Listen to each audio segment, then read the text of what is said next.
بسم اللہ الرحمن الرحیم۔ السلام علیکم ویورز، کیسے ہیں آپ سب؟ اللہ پاک سے دعا ہے کہ آپ سب خیریت سے ہوں۔ آج کی ہماری ویڈیو کا عنوان ہے حضرت یعقوب علیہ السلام۔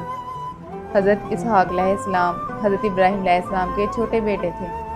ان کی والدہ ماجدہ کا نام حضرت سارہ تھا۔ وہ اللہ کے نبی تھے۔ انہوں نے توحید کی تبلیغ کی۔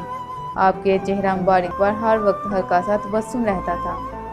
60 سال کی عمر کے بعد اللہ تعالیٰ نے آپ کو 2 بیٹوں سے نوازا، جس میں سے ایک کا نام حضرت یعقوب علیہ السلام تھا۔ حضرت یعقوب علیہ السلام حضرت اسحاق علیہ السلام کے چھوٹے بیٹے تھے۔ حضرت یعقوب علیہ السلام کو بھی اللہ تعالیٰ نے پیغمبری دی۔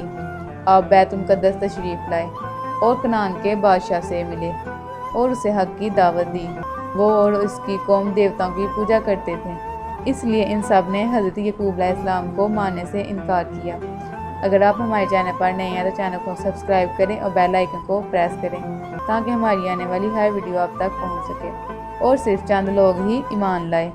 بادشاہ نے حضرت یعقوب علیہ السلام پر بڑے ظلم ڈائے، مگر اس کے باوجود حضرت یعقوب علیہ السلام لوگوں کو اسلام کی دعوت دیتے رہے۔ پھر بھی قوم کے زیادہ تر لوگ راہ راست پر نہ آئے۔ آخر اللہ تعالیٰ نے قوم کو عذاب میں مبتلا کیا۔ سارے منکرین عذاب کی لپٹ میں آ کر جہنم رسید ہوئے، لیکن حضرت یعقوب علیہ السلام اور ان پر ایمان لانے والے اللہ تعالیٰ کے فضل و کرم سے صحیح سلامت رہے۔ حضرت یعقوب علیہ السلام کا لقب اسرائیل تھا۔ حضرت یعقوب علیہ السلام کا انتقال 140 برس کی عمر میں ہوا۔ اللہ تعالیٰ نبی کریم صلی اللہ علیہ وآلہ وسلم کے صدقے ہم پر اپنا رحم و کرم کرے، آمین۔